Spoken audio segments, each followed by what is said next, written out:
괜찮으신가요? 네, 됐습니다. 오케이. 오케이. 자, 5분이 조금 넘어가 있는데요. 자, 저희가 지금부터 좀 시작을 하도록 할게요. 오늘은 첫 주라서 더군다나 우리가 마지막 주이기 때문에 줌에 아마 많이 안 들어올 거를 예상은 했어요. 그래도 메인 사실 이거는 밤에 우리 통독하시는 분들을 위해서 메인으로 만들어서 준비를 하는 건데 우리가 화, 수, 목에 해당하는 줌 통독 시간대 함께 참여하지 못하고 있는 지체들도 가능하면 보시면서 같이 저녁 시간에 혼자서라도 말씀 통독을 좀 이어갔으면 하는 마음에서 일단은 개관적인 내용을 함께 나누고자 오늘 요 순서들을 준비를 했습니다. 다음 주 우리 그 예배 마치고 나서도 이어서 줌에서는 이 공부 개관 설명들이 계속 이어질 거예요.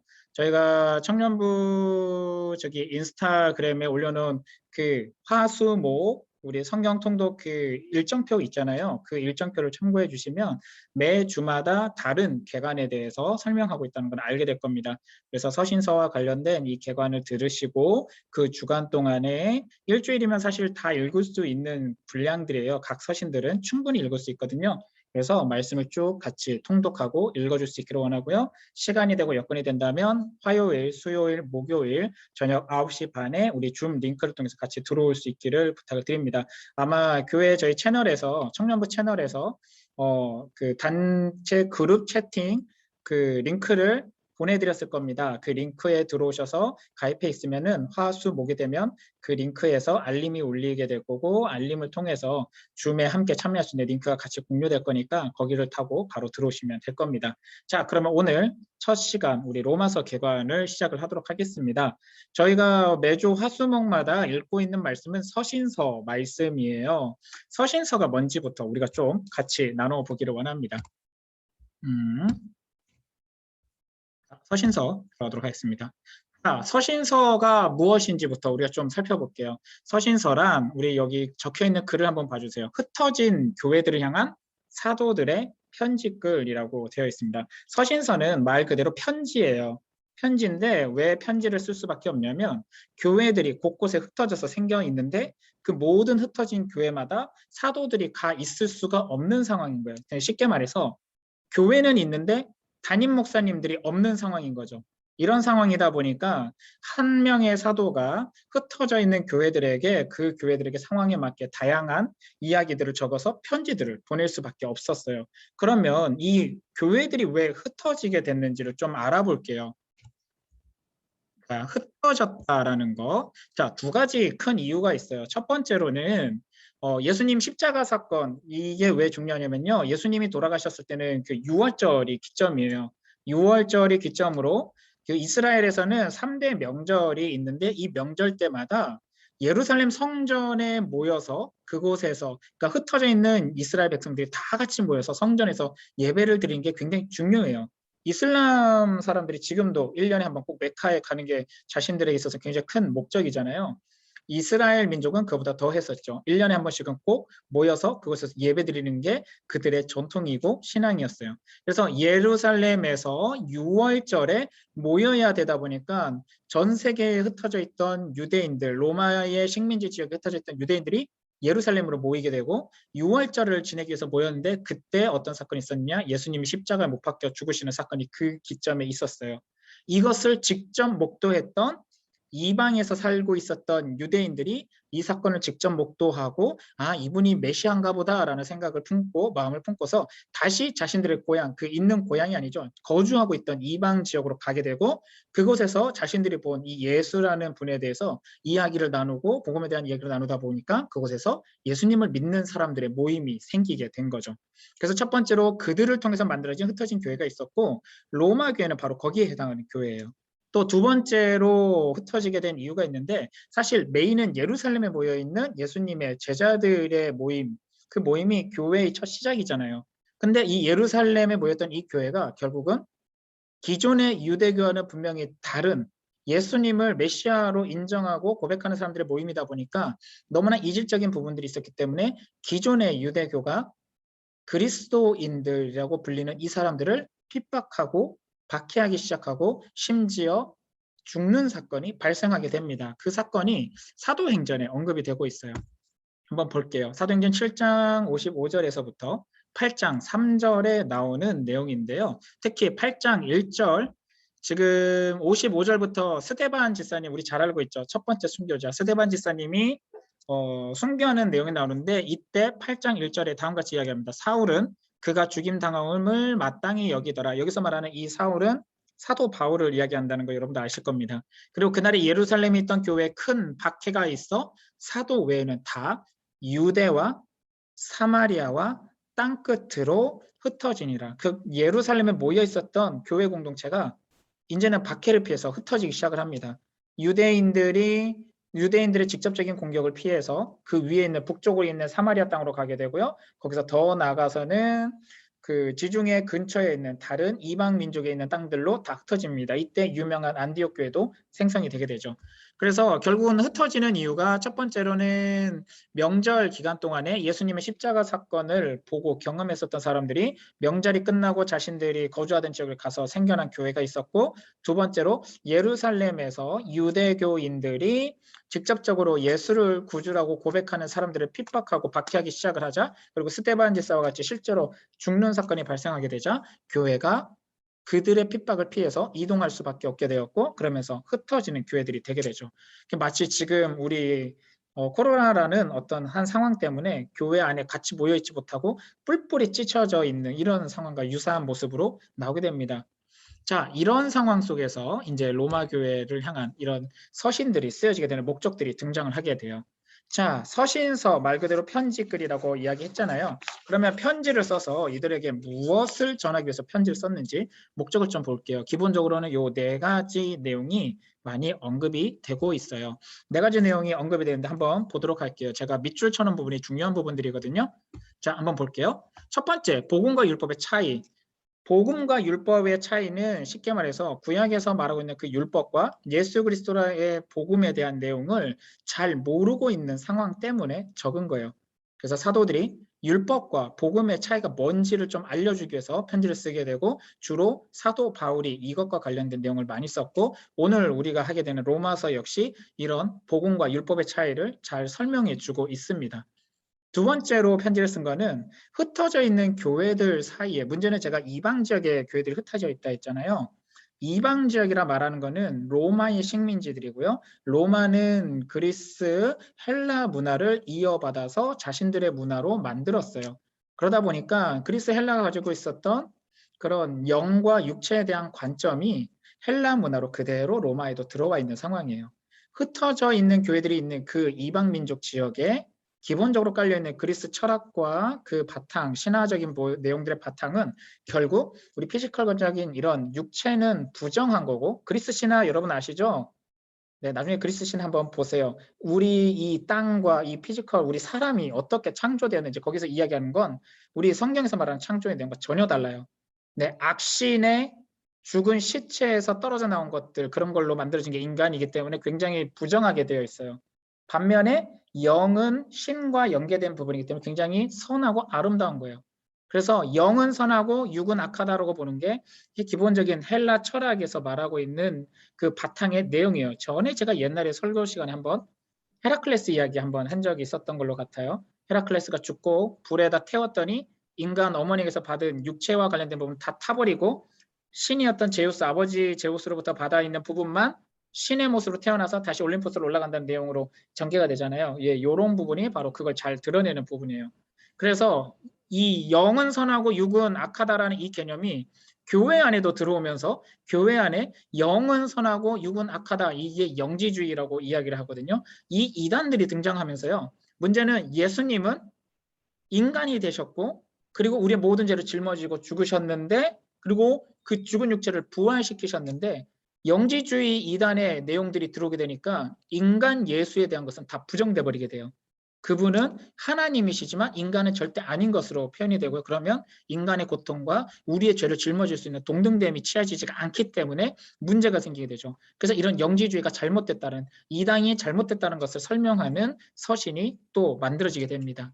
세 번째, 네, 다시 한번 이야기할게요. 이방 지역에 흩어져 있어요. 그들의 문화권 안에서 태어나면서부터 그 문화권 안에서 살다 보니까 성경에서 기존에 가지고 있었던 하나님의 말씀 안에서 하나님의 뜻을 따르는 삶과 이방인의 삶의 영역에서 그들 문화권 가운데서 사는 삶은 서로 용납되지 못하는 부분들이 있어요. 성경에선 죄라고 하는데 이방 사람들의 문화권 안에서 전혀 죄로 취급하지 않고 오히려 굉장히 좋은 것, 기쁜 것, 오락적이고 유락기 있는 것으로 취급하는 게 되게 많았거든요.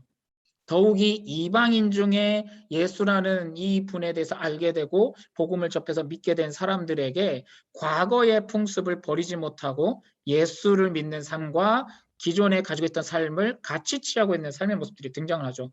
다르게 말해서 복음도 가지고 있고 죄도 가지고 있는 모습을 보이게 됩니다. 그래서 이 부분에 대해서 분명하게 이야기하고 그런 죄된 삶을 버려라라고 선언하는 내용들이 이 서신서 가운데 또 포함이 되어 있어요.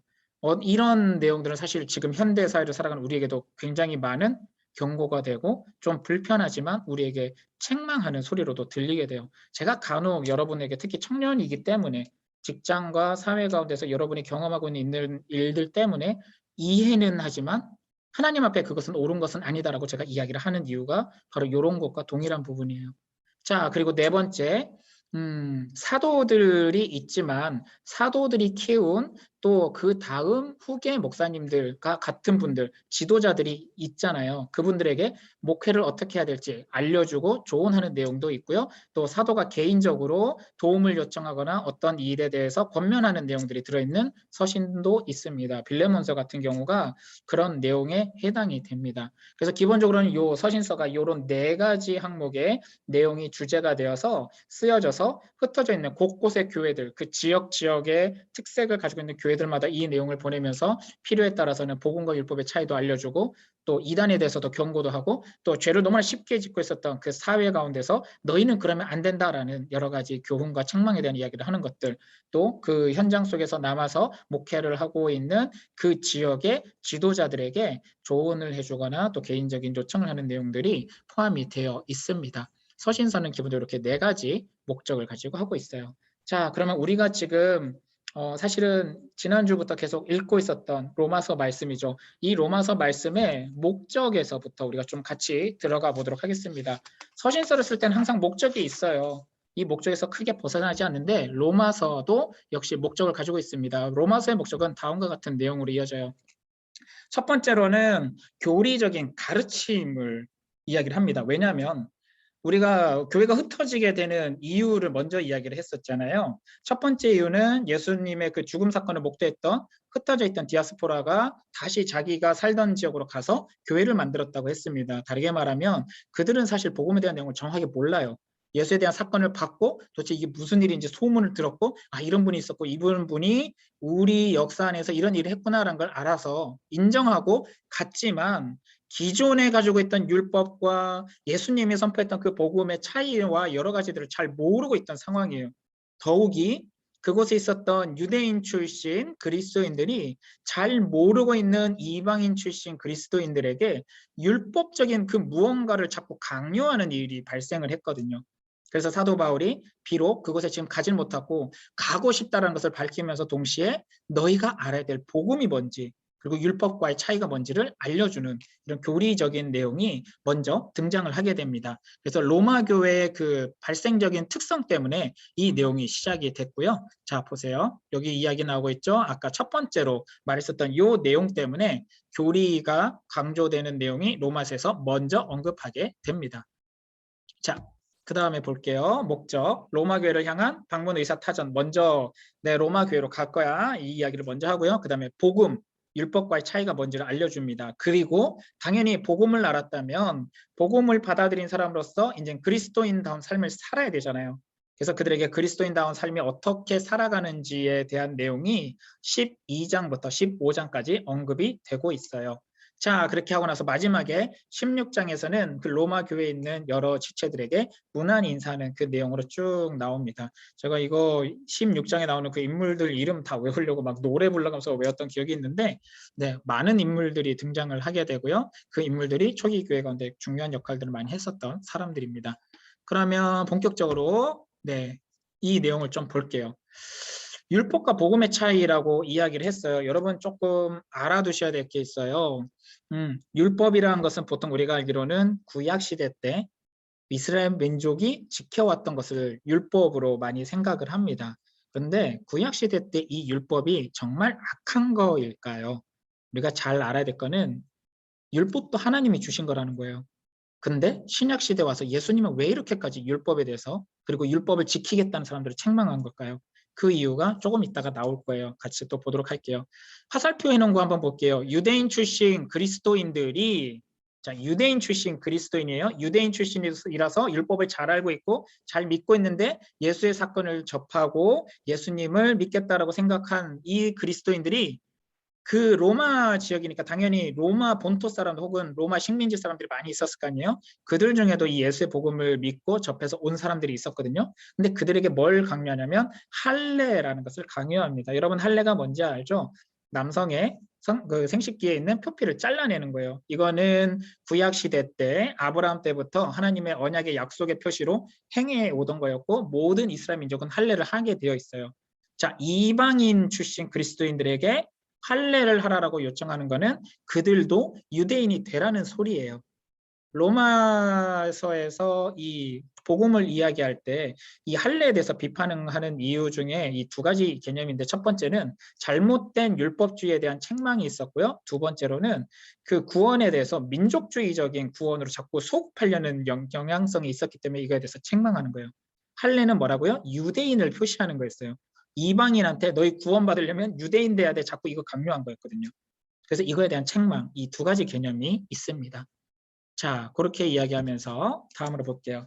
사도 바울은 그래서 로마 교회의 복음에 대해서 설명하면서 구원에 대한 이야기를 합니다. 유대인이 되어야 구원받는다가 아니라 복음이 예수님이 전한 복음이 여러분을 구원하게 만드는 핵심입니다라는 걸 이야기하고 싶은 거예요. 율법을 따라서 유대인이 돼야 구원받는 게 아니라 예수님이 전한 복음이 여러분을 구원받게 하는 겁니다. 근데 문제는 그러면 이 복음이 뭐냐라는 게 중요한 거잖아요. 그런데 이방인 그리스도인들은 결국 그곳에서는 유대인 출신 그리스도인들이 하는 말을 들을 수밖에 없기 때문에 그들이 알고 있는 거는 유대인 출신 그리스도인들이 말하는 율법주의적인 복음에 대한 이야기밖에 몰라요. 그래서 이들이 갈등하고 있던 상황 속에 사도 바울이 복음이라는 게 뭔지를 다시 알려주기 시작을 합니다. 자, 조금 더 강조할게요. 율법이 아닌 복음을 믿는 믿음이 여러분을 의롭게 합니다. 구원받게 합니다. 라고 이야기를 합니다. 복음에 대해서 그럼 들어가 볼게요. 자, 복음이 뭔가요? 우리가 제일 잘 아는 말씀일 거예요. 한 번쯤은 다 외워본 말씀 같은데요. 요한복음 3장 16절 말씀 여러분 잘 아시죠? 네, 이거 사실 성경은 잘 몰라도 요거는 꼭 들어봤을 것 같아요. 지금 함께 우리 보고 있는 지체들 지금은 음성을 좀 풀고요. 한번 같이 소리내서 읽어보도록 하겠습니다. 같이 읽을게요. 시작. 하나님이 세상을 이처럼 사랑하사 독생자를 주셨으니 이는 그를 믿는 자마다 멸망하지 않고 영생을 얻게 하려 하심이라. 아멘. 요한복음 3장 16절. 네, 이제는 네, 다 이렇게 음성. 네, 그래요. 감사합니다. 이게 또 에코로 이렇게 들릴 수 있어서. 자, 복음을 이야기할 때요. 잘 모르겠으면 그냥 이 말씀 생각하세요. 자, 이게 중요한 이유가요. 바로 요것 때문에요. 하나님이 누가요? 하나님이 누구를 보내셨다고요? 독생자를 우리에게 보내셨다는 거예요. 복음의 시작은 여기서예요. 네, 하나님이 독생자를 보내셨다. 네, 요게 복음의 시작이에요. 예수 그리스도의 복음의 시작이라. 예수 그리스도의 복음의 시작이라. 우리 그 사복음서라고 하죠. 마태, 마가, 누가, 요한. 결국 시작점은 예수에 대한 이야기의 시작점이 복음의 시작이라고 표현하거든요. 그 이유는 바로 하나님이 누가요? 하나님이 독생자를 보내셨다는 게 시작인 거예요. 근데 이게 왜 중요하냐면요. 자, 독생자가 와서 했던 일이 뭐예요? 그게 중요해요.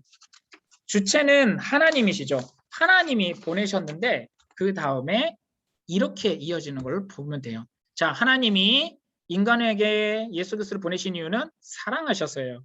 사랑하셔서 누구를 보내셨죠? 아들을 보내셨죠. 사랑해서 아들을 보내셨어요. 근데 그냥 보낸 게 아니에요. 그 아들을 어떻게 했다고요? 십자가에서 죽게 하셨어요. 자, 이거는 하나님이 아들을 보내는데 영으로만 이렇게 쏙 보낸 게 아니에요. 온전한 인간으로 보내셨기 때문에 십자가에서 죽으신다는 말은 인간이 경험해야 될 모든 아픔을 다 경험하신 거예요. 배고픔과 아픔과 수치와 그 모든 걸 경험하셨어요. 끝났어요. 죽으셨어요. 죄가 없는 상태에서 죽으셨고 인간이 짊어져야 될 모든 고통과 아픔을 다 경험하시고 죽으셨어요. 근데 이게 끝이 아니라는 거예요. 뭐요? 죽음으로부터 부활하셨다. 이게 중요한 거예요. 하나님이 아들을 보내셨어요. 독생자를 보내셨는데 그를 통해서 십자가에 죽고 부활하시는 사건을 보여주셨어요. 바로 이것을 믿는 자들에게 어떻게 한다고요? 그를 멸망하지 않고 어떻게 한다? 영생을 얻게 하신다. 이게 복음이란 거예요. 복음은 간단해요. 하나님이 아들을 보내셨고 그 아들이 죽었고 죽은 아들을 부활시켰다. 죽음에서 부활시켰다. 이게 복음인 거예요. 그리고 이거는 인간의 노력과 어떤 활동이 아닌 하나님의 전적인 계획이라는 거죠. 율법과 복음의 차이는 바로 여기서부터 등장하게 돼요. 율법은 사람이 하나님의 명령을 어떻게든 순종하고 지켜나가는 거예요.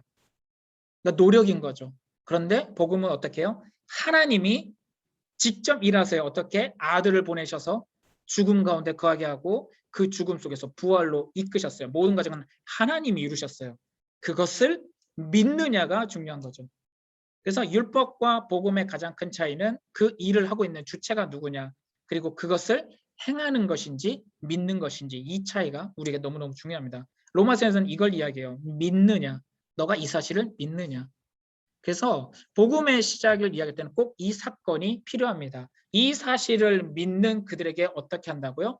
의롭다 칭한다라고 이야기를 합니다. 그래서 복음을 믿는다, 이 믿음이라는 것이 굉장히 강조가 되고 믿는 그를 하나님은 의롭다라고 칭하는, 그 칭이라고 표현하는 이 영역으로 끌고 가신다는 거죠. 이게 우리가 노력이 아닌 어떤 일을 함으로 받는 수고의 몫이 아닌 선물이요 은혜다라고 표현을 하는 거예요. 그래서 구원은 은혜인 거예요. 내가 한 게 아니라 하나님이 다 이루셨고 그것을 우리는 어떻게 한다? 믿고 받아들였기 때문에 우리는 은혜를 입었다라고 표현하는 거죠. 그러니 우리가 찬양할 때 그러죠. 나는 아무 공로 없다고. 오직 은혜라고 표현한 이유가 바로 이런 내용 때문이에요. 자, 그래서 로마서에서는 십자가의 죽으심과 부활을 굉장히 강조합니다. 특히 사도 바울은 십자가의 도를 굉장히 강조를 하죠. 나중에 우리가 읽게 될 갈라디아서 말씀에서는 십자가의 도를 너무너무 중요시 여기면서 자신도 역시 십자가에 예수 그리스도와 함께 죽었고 또 그분의 살아나심으로 나도 함께 살아났고 내 안에 그리스도가 살아계신다라고 고백을 하는 내용이 이어지게 됩니다. 자, 이 내용을 꼭 기억하세요. 로마서에서 중요한 거는 하나님이 이 모든 일을 이루셨고 죽음에서 부활까지 만드신 이 사건을 믿는 그 믿음이 이제는 영생에 이르게 하는 그 구원의 믿음으로 나를 끌고 간다는 것. 그래서 믿음으로 믿음에 이르게 한다라고 표현을 하고 있습니다. 자, 이런 교리적인 내용을 기본으로 바탕에 깔고 1장부터 이제 이 교리에 대한 내용을 언급을 하고 있는데요. 이렇게 구분이 돼요. 1장부터 11장까지의 내용은 교리적인 내용으로 쭉 이어집니다. 인간이 왜 죄인이고 왜 죽을 수밖에 없는 존재이고 그런 인간을 하나님께서 어떻게 의롭다 칭하시는지, 그리고 이 일로 인하여 이제는 죄인이었던 우리가 죄로부터 자유하게 되고 죽음에 얽매일 수밖에 없던 우리가 죽음으로부터 자유하게 되는 그 사건, 더군다나 우리가 죄인임을 밝히고 있는 율법으로부터도 자유하게 되고 결국은 성령이 여러분과 함께하면서 여러분에게 그 자유를 누릴 수 있게 한다는 내용으로 이어지게 되고요. 그 이후부터 이제 하나님의 그리스도의 복음의 역사가 여러분에게 어떻게 이야기들을 전개하는지가 쭉 나오게 됩니다. 1장에서 3장 내용은 이방인, 유대인, 온 인류가 다 죄인이다라는 내용을 설명을 쭉쭉쭉쭉 하고 있어요. 로마서 통독 지금 하시는 분들은 그때 우리 줌 교육할 때 제가 설명했던 거 기억하시죠? 이방인은 어떻게 해요? 알만한 거 주셨음에도 불구하고 하나님을 깨닫지 못하고 그들은 우상을 만들고 우상을 숭배했다는 거, 그리고 그런 숭배 가운데 하나님의 질서가 아닌 자신들이 원하는 질서를 따르다 보니까 온갖 악한 것도 아무렇지도 않게 했다는 거, 그 이야기를 했었습니다. 유대인은 어떻게 했다고요? 하나님이 주신 율법, 귀한 율법, 하나님 사랑하는 마음으로 지켜야 될 그 율법을 지킨다라는 명목으로 온갖 자신들을 얽매는 새로운 율법을 만들어서 오히려 자신들의 삶이 율법 때문에 죄가 막 드러나게 되는 삶을 만들어버렸죠. 그리고 이방인도 죄인이고 유대인도 죄인이면 결국 온 인류가 다 죄인이라는 이야기가 3장에서 나온다는 거 여러분 그렇게 잘 알고 있을 겁니다. 4장에서는 그런 우리를 구원시키기 위해서 이제 믿음에 대한 이야기를 하는데요. 그 믿음에 대한 이야기를 하기 위해서 가장 대표되는 믿음의 조상 아브라함에 대한 이야기를 시작을 합니다. 그래서 아브라함의 믿음에 대한 이야기를 하면서 아브라함의 믿음, 그 믿음이 뭐였어요? 죽은 자 가운데서 살리실 것을 믿은 거죠. 아들을 낳을 수 없는 죽은 몸과 같은 자신들의 몸에서도 생명의 아이를 낳게 하실 것을 믿었죠. 그래서 이걸 의롭다 칭했고 그 다음에 할례를 행했다. 그래서 믿음이 먼저였다는 걸 이야기하면서 이 믿음이 하나님의 의를 드러내게 하는 그 순서라는 것을 언급하는 게 4장입니다. 오늘 담임 목사님 설교 들으신 분들은 이 내용이 무슨 말인지 조금 이해 가실 거예요. 노아에게 하나님께서 어떻게 하셨다고요? 의롭다. 네, 의롭게 보시고 나서 은혜를 주셨죠. 은혜를 주시고 나서 이제 그는 의인이요, 당대 의인이요. 자, 당대의 의인이요. 혹시 네, 지금 카톡이 좀 많이 오고 있는데요. 네, 당대의 의인이요. 여러 가지 이야기들을 하고 있습니다. 죄송해요. 지금 카톡하고 같이 뜨다 보니까 제가 조금 헷갈렸어요. 자, 그렇게 하고 나서 5장에서 7장 내용이 나오는데요. 제가 잠깐만 중단할게요. 조금만 기다려주세요. 이거는 제가 두현자매한테 좀 말을 해줘야 될 내용인 것 같아서요.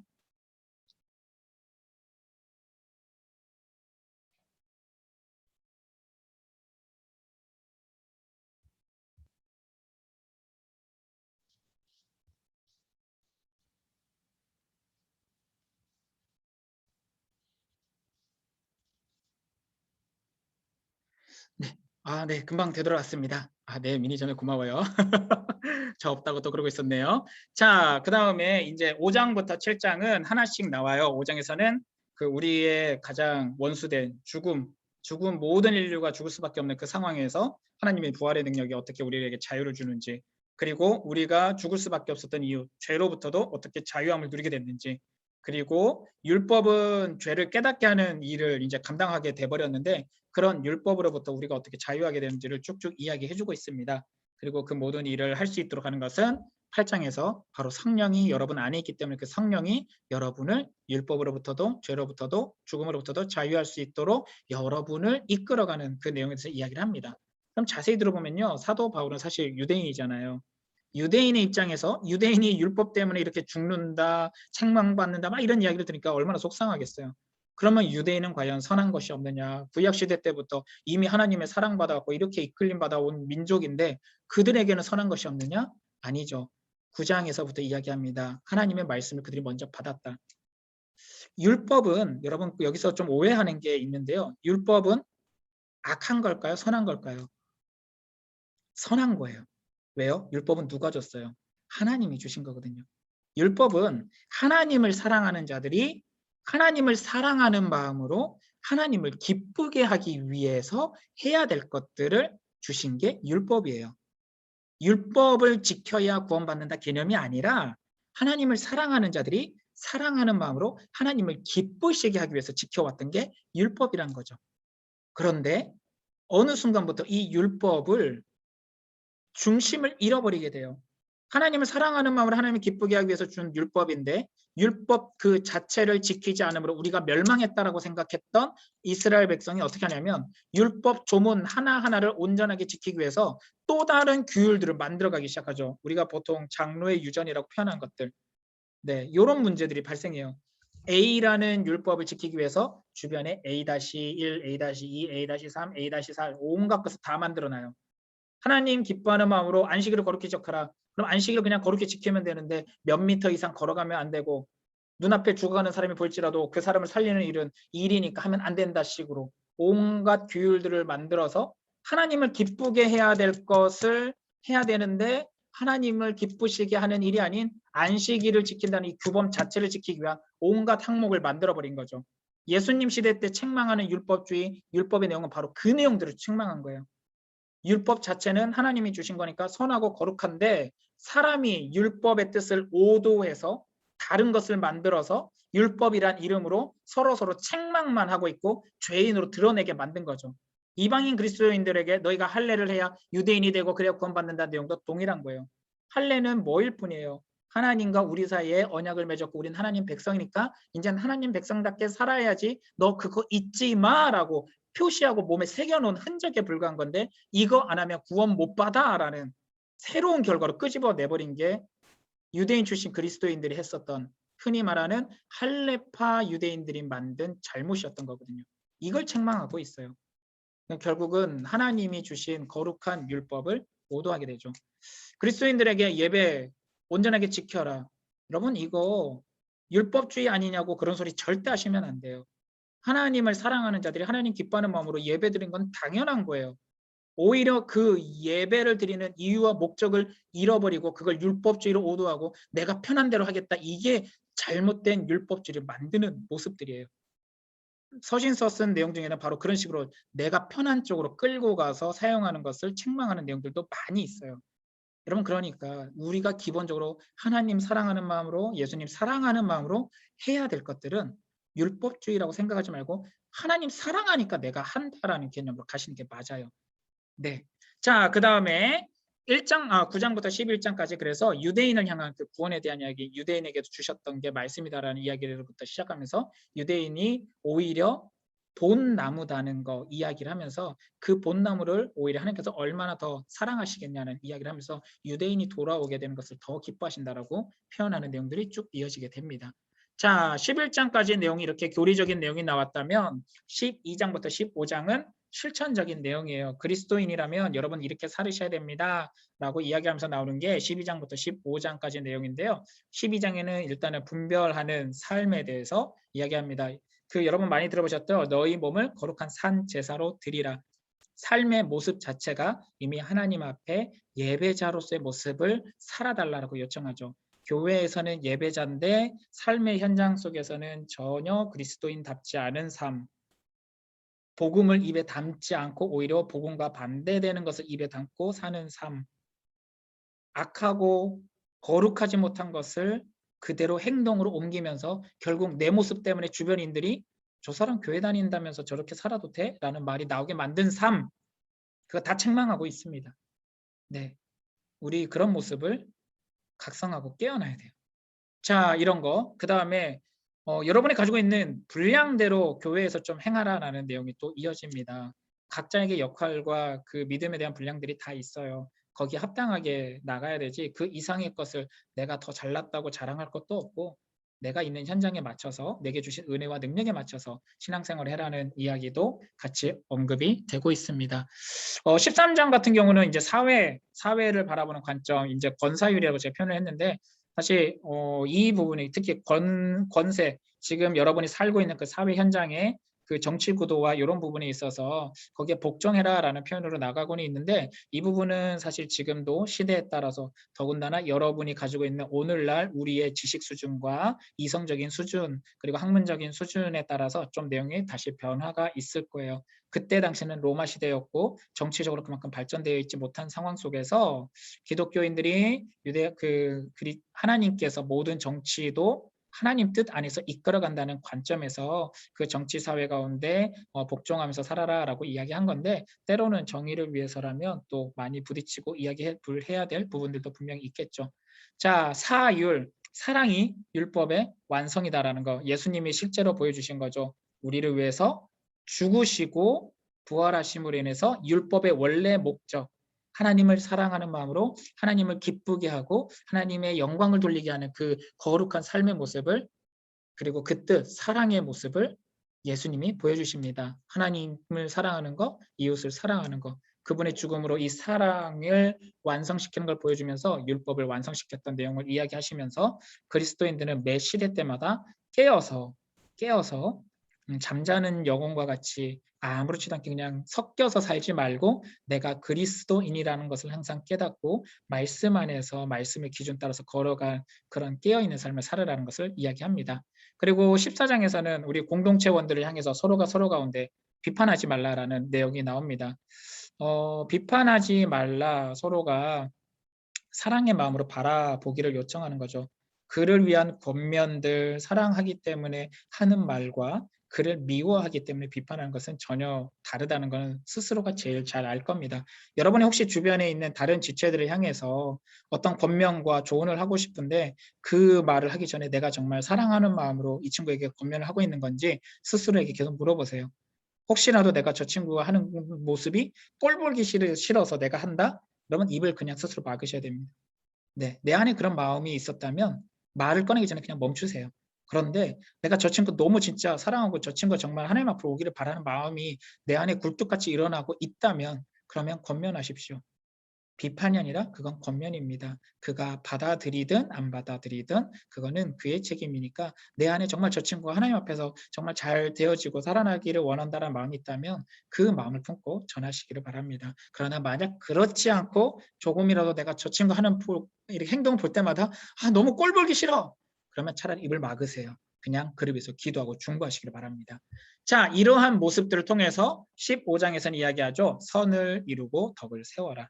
자, 그 이야기가 나오고요. 이제 바울은 선교를 할 때마다 원칙이 있었어요. 네, 남의 터에는 교회를 짓지 않는다 이런 선교적인 원칙이 있었는데 그런 원칙을 설명을 하는 내용이 15장에서 이어지고 16장은 뭐라고요? 문안 인사예요. 네, 창동교회에 있는 김성욱 회장님께 문안하라. 뭐 영상 선교팀으로 섬기고 있는 최유공 우리 형제에게 문안하라. 뭐 이런 식으로 문안 인사가 쭉 나옵니다. 지금 영상을 함께 보고 있는 우리 세진자매에게 문안하라. 소라자매에게 문안하라. 뭐 이런 내용들. 네, 그런 내용들이 나오고 있는 게 이 내용입니다. 자, 그러면 조금 더 세밀하게 좀 들어갈게요. 자, 죄에 대한 이야기. 일단 우리 교리적인 내용이 사실 좀 중요하니까 이걸 좀 더 강조를 하겠습니다. 가능하다면 오늘 요게 끝나고 나면 혹시 지금 줌으로 계속 통독을 안 해왔었던 청년들은 로마서는 꼭 통독을 해주시기 부탁을 드립니다. 시간 날 때마다 로마서는 통독을 해줄수록 좋거든요. 꼭 통독을 한번 해주시길 부탁드릴게요. 1장에서 3장은 우리가 이야기했죠. 죄인이라는 거, 죄에 대해서 이야기한다는 거. 1장 내용을 한번 나중에 가서 살펴보세요. 저도 좀 성경책을 피고 보도록 할게요. 여러분 혹시 성경책이 있다면 성경책을 피고서 보시기를 부탁을 드립니다. 로마서 1장입니다. 1장 말씀이고요. 자, 여러분에게 이야기하겠습니다. 18절부터 20절 말씀에 나오기 시작해요. 19절 말씀에 대놓고 이야기하는데요. 19절에 하나님을 알만한 것들이 그들 속에 보임이라. 네, 아무리 하나님을 모르고 있다 할지라도 자연 가운데 분명히 신적인 그 흔적들, 하나님의 창조의 의지가 있을 건데 그것을 무시하는 거. 네, 그리고 자신들이 알고 믿는 것으로 우상을 만들었다. 현대사회는 뭐가 우상일까요? 과학, 만능주의가 일종의 우상일 거예요. 네, 60 오빠 개관 통독인데 네, 지금 카톡이 참 재밌네요.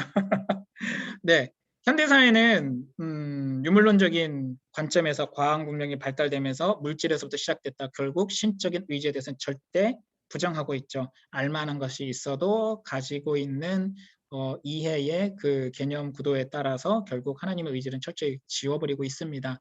이것조차도 일종의 종교화예요.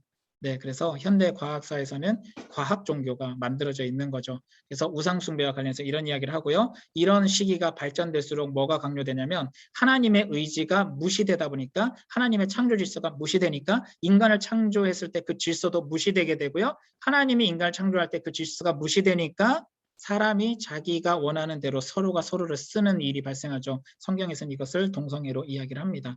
네, 그러나 과학 문명이 발전되고 물질에서 인간이 창조된 것, 만들어지고 진화된 것을 볼 때 그 과정 속에서는 각자가 자신의 일은 자신이 선택하게 되니까 자신의 성적 취향도 자신이 선택하게 되고 그런 성적 취향을 선택하는 이 모든 것이 인권이라는 이름으로 허용되면서 동성애 굉장히 인정받게 되는 이런 좀 우리와 비교되는 모습이 나오게 되는데 성경은 이거에 대해서 우상 숭배와 연결해서 이야기를 해요. 결국 하나님의 창조 질서를 무시하는 사람이 동성애를 인정한다라는 개념으로 이어지는 겁니다. 자, 이렇게 나오고요. 유대인의 죄로 좀 넘어갈게요. 유대인의 죄 내용으로 넘어와 보면 여기서도 조금 비슷하게 됩니다. 율법에 대한 이야기를 합니다. 네. 그 할례에 대한 이야기가 조금 나오고 있거든요. 할례에 대한 이야기. 제가 다시 한번 이야기할게요. 구약에 나오는 율법은 선하고 아름다워요. 로마서 7장에 나오죠. 로마서 7장에서는 대놓고 이야기해요. 율법도 선하고 거룩하다라고 표현해요. 근데 이 율법은 하나님을 사랑하는 자들이 하나님을 기쁘시게 하기 위해서 지키기를 원하시는 내용들을 전해주신 율법이 하나님이 주신 거룩하고 선한 율법입니다. 그러나 하나님이 주신 이 거룩하고 선한 율법을 사람은 어떻게 한다고요? 우리가 율법을 안 지켰기 때문에 우리 유대가 멸망했다, 포로로 끌려갔다 이렇게 생각했던 사람들이 그러면 이 율법 조문 하나하나를 지켜야 우리가 사니까 어떻게 하면 지킬 수 있을까? 어떻게 해야 이것을 온전하게 지킬까 하면서 하나님의 원래 뜻, 하나님을 사랑하는 마음으로 지켜야지가 아닌 율법 그 자체를 지키기 위한 목적으로 변질돼 버린 새롭게 만들어진 율법, 이게 우리를 얽매는 게 됐다고 했죠. 그리고 그 가장 대표적인 게 할례. 그래서 율법이라는 조문을 통해서, 특히 할례라는 조문을 통해서 모든 사람이 구원받기를 원하셨던 하나님의 마음은 싹 지워버리고 유대인이 돼야만 구원받을 수 있다로 끄집으면서 민족주의적인, 심지어 율법 중심적인 이런 종교로 자꾸 변질되게 만드는 것, 이걸 책망하기 위해서 유대인의 이 율법주의적인, 그러니까 새롭게 만들어진 율법을 책망하고 있는 거예요. 그래서 이렇게 내용을 적어놨어요. 율법의 오형, 이거에 대해서 잘못됐다고 이야기하고 있고, 너희는 율법을 하나님 사랑하는 마음으로 기쁘시게 하려고 지키는 게 아니라 다른 사람을 판단해서 죄인 만들려고 하고 있다, 이 이야기를 지금 하고 있죠.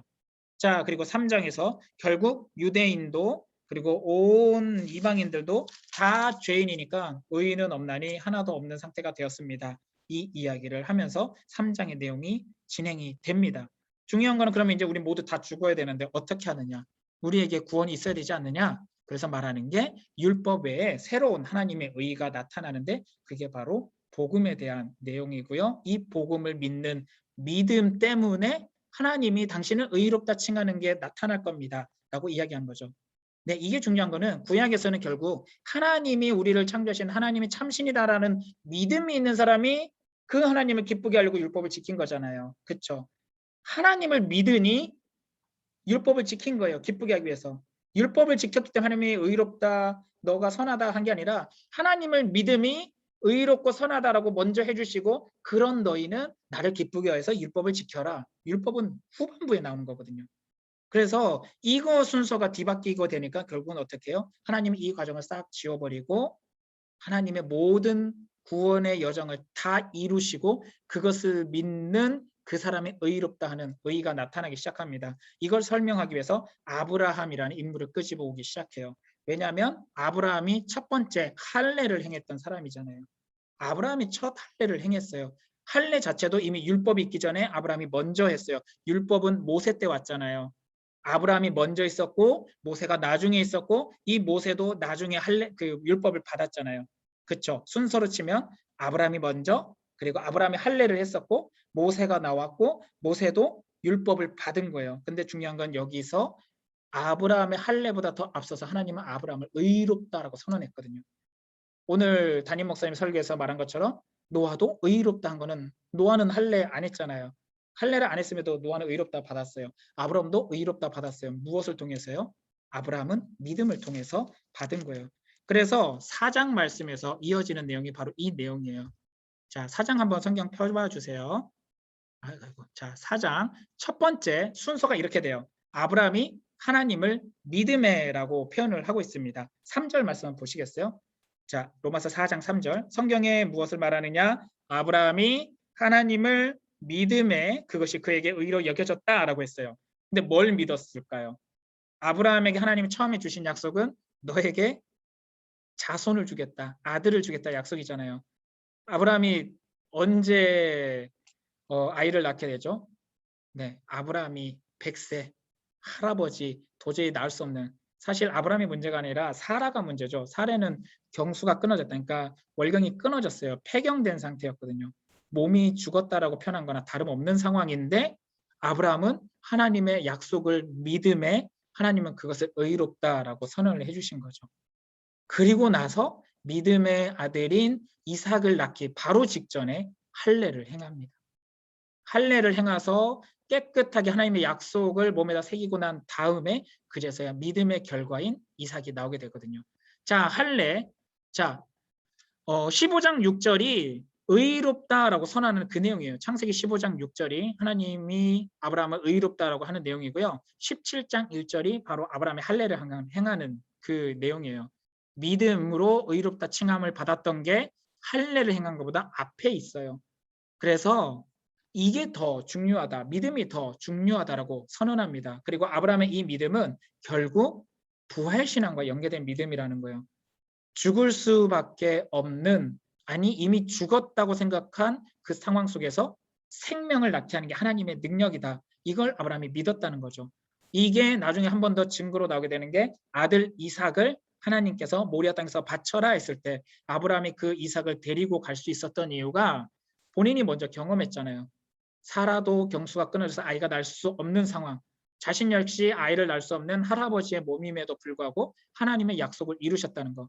죽음밖에 없는 상황, 다 죽은 상황 속에서 생명을 낳게 하신 하나님이 죽게 했을지라도 살리실 것을 믿고 가는 거예요.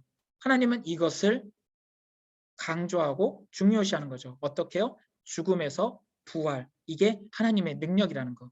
그래서 이 믿음이 신약에 와서는 예수 그리스도의 죽음과 부활과 연계되면서 바로 이게 복음이다라고 선언하는 거죠. 그래서 구약 안에도 복음이 없는 게 아니라 이 믿음의 내용, 죽음에서 생명으로 살리는 이 내용이 하나님의 복음의 내용이다라고 선언을 하고 있습니다. 아브라함은 이 믿음 때문에 의롭다 칭함을 받았고 로마에 있는 너희도 할례가 너희를 구원하는 게 아니라 예수를 보내시고 죽음에서 부활시키신 그 하나님의 능력을 믿는 그 믿음이 여러분에게도 영생을 줍니다라고 선언을 하는 겁니다. 자, 이렇게 해서 4장에 하나님의 의에 대한 이야기가 나오면서 그러면 생각해 보세요. 죽음에서 부활, 이게 하나님의 능력이라면 죽음은 더 이상 우리를 얽맬 수 있는 게 되나요? 그렇지 않죠. 복음을 믿는 나도 예수 그리스도와 함께 죽을 수밖에 없는 그 운명 속에서 벗어나서 이제는 영생의 운명 안으로, 믿음의 영역 안으로 올라오게 되는 거죠. 그래서 5장에서는 이야기합니다. 그리스도의 죽음이 우리에게 사랑의 확증이 되었고 죽음으로부터 자유하게 만들었습니다 라고 선언한 게 5장 내용이에요. 자, 죽음으로부터 자유함을 받았다는 소리는 다르게 말하면 죽음은 뭐 때문에 온 거죠? 죄 때문에 왔잖아요. 그 말은 죄의 문제도 하나님이 해결하셨다는 거예요. 내가 죄를 지을 수밖에 없는 그런 육체를 따르는 사람이었고 죄의 영역 안에 있었던 사람이었고 죄의 노예와 다름없는 삶을 살았던 사람이지만 이젠 복음을 믿는 나에게는 새로운 신분, 믿음의 영역으로 옮겨져서 하나님의 의의 영역 안에 들어왔고 이제는 내가 죄를 지을 수밖에 없는 몸이 아니라 죄와 싸우고 죄와 대적할 수 있는 죄로부터 자유함을 누릴 수 있는 존재가 되었다라는 것을 선언합니다. 여기서의 말하는 자유는 나는 이제 죄 아무것도 안 지어가 아니라 죄와 맞서 싸울 수 있는 힘이 생겼다는 거예요. 이전에는 맞서 싸울 수 없는 노예 같은 모습이었다면 이제는 내가 죄와는 싸울 수 있는 내 안에 죄를 안 지을 거야. 난 하나님 뜻대로 할 거야. 이렇게 할 수 있는 힘이 생겼다는 거. 그걸 이야기하는 게 죄로부터의 자유예요. 그래서 6장에서 의의 무기가 되라. 죄의 무기가 아닌 죄를 짓는 그런 도구가 아닌 하나님의 의를 이루는 믿음 따라서 살아가는 그런 사람이 되라라고 선언을 하고 있는 게 6장입니다. 자, 그리고 여기서 한 단계 더 나갈게요. 우리가 죄인이란 것을 알게 하는 건 결국 우리 안에 있는 율법이 그리고 그때 사람들 그 시대를 살았던 사람들에게는 그들이 지켜오던 이 율법이 당신 죄인이에요. 넌 죄인이야. 넌 구원받을 수 없어 라고 말하는 그런 나를 죄인 되게 만드는 그 율법이 이제는 새로운 예수 그리스도의 복음의 질서 안에서 우리는 율법에서 자유함을 받았고 이제는 복음을 따라서 복음의 원뜻 하나님을 사랑하고 이웃을 사랑한다는 완성시키신 이 뜻을 따르는 삶으로 옮겨졌기 때문에 더 이상 나는 율법에 얽매이는 사람이 아니게 되었습니다 라는 것을 이야기하는 게 7장 내용입니다.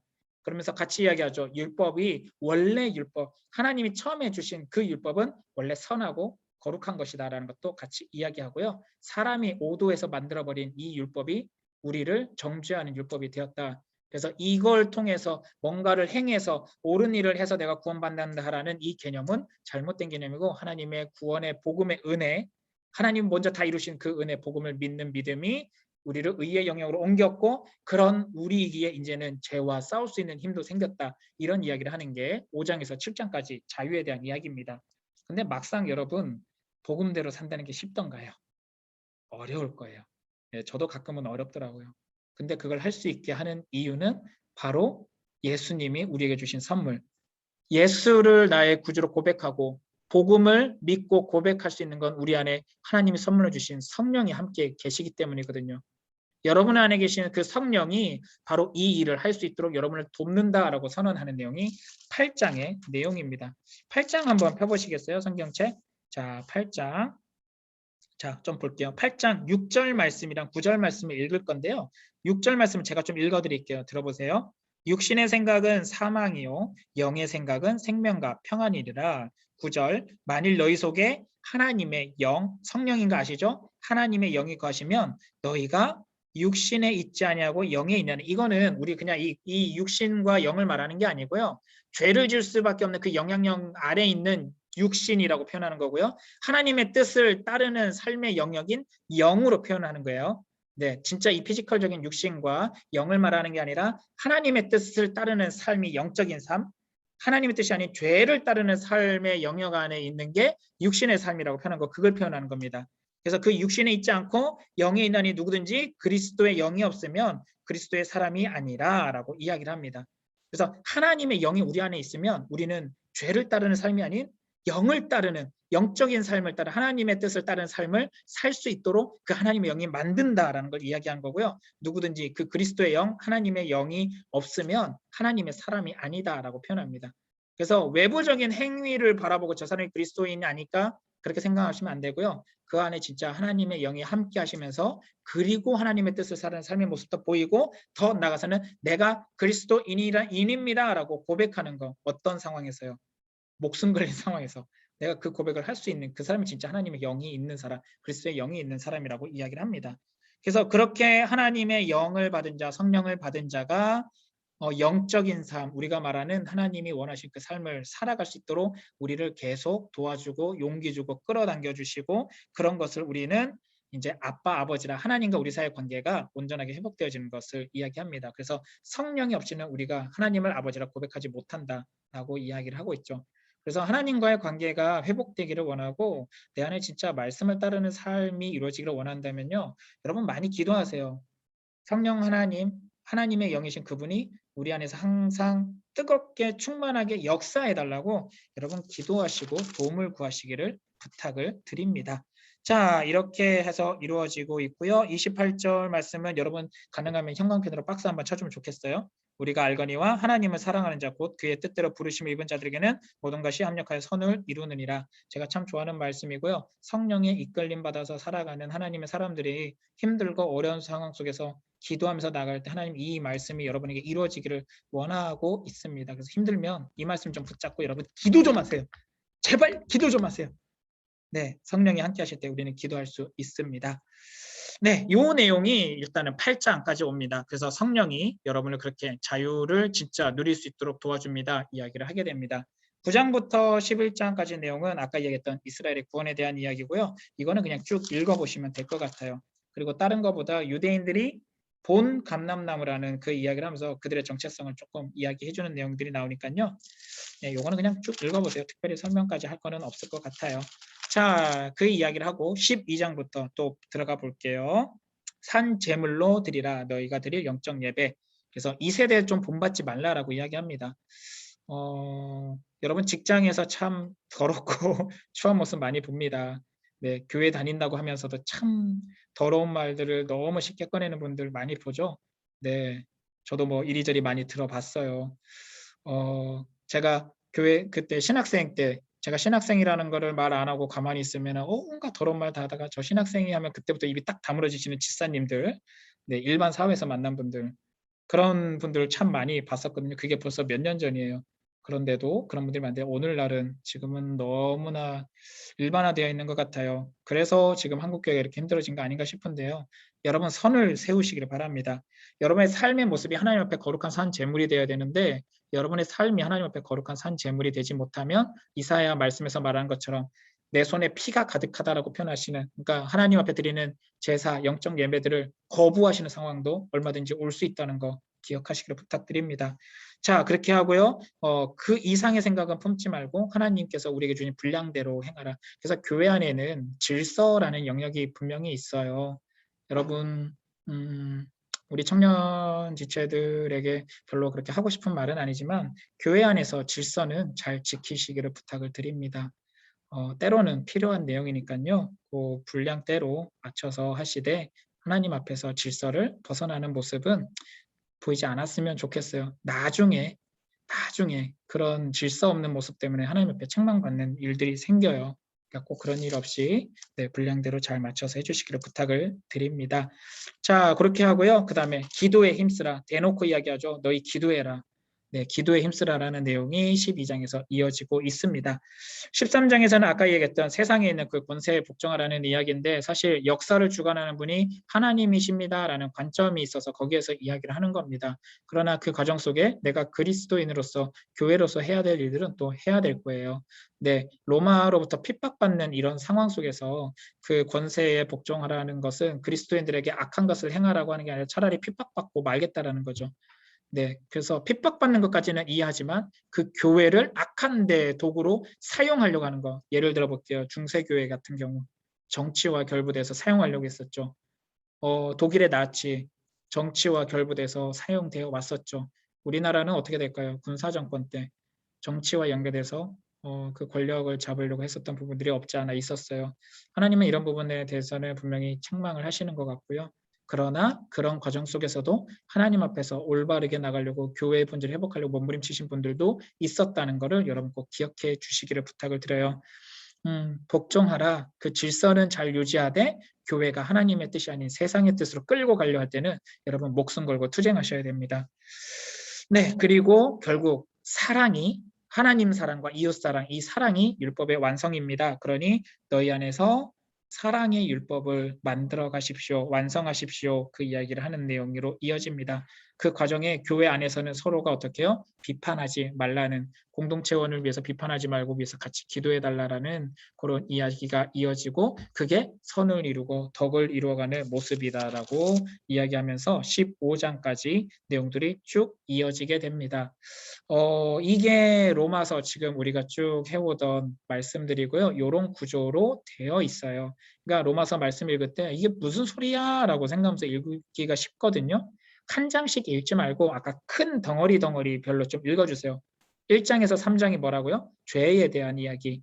네, 그런 이야기들. 4장이 하나님의 의에 대한 아브라함의 그 의에 대한 이야기. 네, 5장부터 7장은 자유에 대한 이야기들. 네, 그런 식으로 덩어리로 좀 읽어봐 주시면 좋을 것 같고요. 그렇게 하고 그 다음에 각 교회별로 어떻게 살기를 요청하고 있는지 그 내용으로 이어서 읽어주시면 좋을 것 같습니다. 네, 로마서 개관은 여기까지 하려고 해요. 1장부터 16장까지 말씀. 저희가 지금 제 기억으로는 7장인가 8장인가까지 읽었던 것 같은데요. 다음 주 화, 수, 목에 또 로마서 남은 부분들 읽어 들어갈 거예요.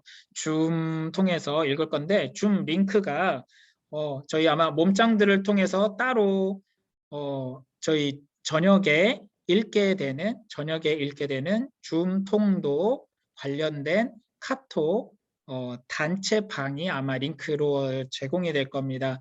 줌 저녁 9시 반에 같이 동참해서 말씀을 읽으실 분들은 그 단체 카톡방에 들어오시게 되면 매 시간에 맞춰서 알림으로 저희가 줌 링크를 보내드릴 거예요. 그래서 따로 개별적으로 보내는 게 아니라 그 단체 그룹방에 올려놓을 거니까 그 그룹방을 즐겨찾기로 미리 지정을 해두시고 그 안에 오셔서 그 화, 수, 목 시간대마다 들어오셔서 같이 읽으시면 되고요. 제가 그 읽고 난 다음에는 끝나고 나서 계속 각 장절별로 코멘트를 해드리고 있어요. 그래서 그 내용으로 함께 하면서 로마서를 읽어주면 도움이 될 것 같습니다. 이후에도 우리 서신서 계속 이어서 읽을 거니까 여러분 함께 동참해 주시고요. 매주 주일 이 시간마다 각 서신에 대한 개관은 오늘 이 교육 링크로 들어오게 됩니다. 통독 링크 아니에요. 우리 지금 계속 교리 교육을 했었던 그 링크 아시죠? 이 링크로 우리가 계속 이어서 공부를 하게 될 거니까 여러분 함께 동참해 주시면 됩니다. 그리고 다음 주에 아마 광고가 나가게 될 건데요. 우리가 청년 지체들이 예배 현장 속에 모이기를 힘쓰는 청년이 되자라는 의미에서 저희가 대면이 되든 비대면이든 그건 중요하지 않고요. 본당에서 네, 우리 예배 시간 있죠? 1시에서 2시 예배, 4부 예배, 본당에서 모여서 함께 예배 드리려고 합니다. 그래서 여러분 마음속에 예배 현장을 사모하는 마음이 있다면 본당 예배, 4부 예배로 오십시오. 그곳에서 우리 청년부 임원들이 여러분을 안내를 해드릴 거고요. 함께 4부 예배를 드리고 그 현장에서 지금처럼 큰 화면에 PPT를 틀어놓고 단체 교육을 들어갈 겁니다. 물론 줌으로도 지금처럼 연동을 해서 교육을 이어서 할 겁니다. 네, 이어서 할 거니까 여러분 그곳 가운데서 함께 참여해서 예배를 드리시기를 부탁드리고요. 그리고 줌 교육을 함께 하면서 말씀을 회복하는 삶을 여러분 안에서 이루시기를 원합니다. 말씀과 기도 그리고 무엇보다 예배의 삶은 그리스도인의 가장 베이직입니다. 하나님을 사랑하는 마음 때문에 이 일을 하시기를 원하고요. 율법주의가 아닙니다. 하나님을 사랑하는 마음이 있기에 하나님을 기쁘시게 하기 위해서 우리가 이것을 한다는 것을 꼭 기억하시고, 대신에 위험한 상황이니까 꼭 마스크 잘 착용하시고 안전한 상태에서 우리가 함께 예배 드리고 그리고 말씀을 알아가고 또 읽을 수 있는 그런 청년들이 될 수 있기를 원합니다. 오늘 로마서 개관 여기까지 하겠습니다. 우리 잠깐 기도하겠습니다. 사랑의 하나님 감사드립니다. 귀한 은혜를 허락하여 주셔서 사랑하는 청년들과 함께 모여 줌으로 로마서 개관을 할 수 있도록 허락하심을 감사합니다.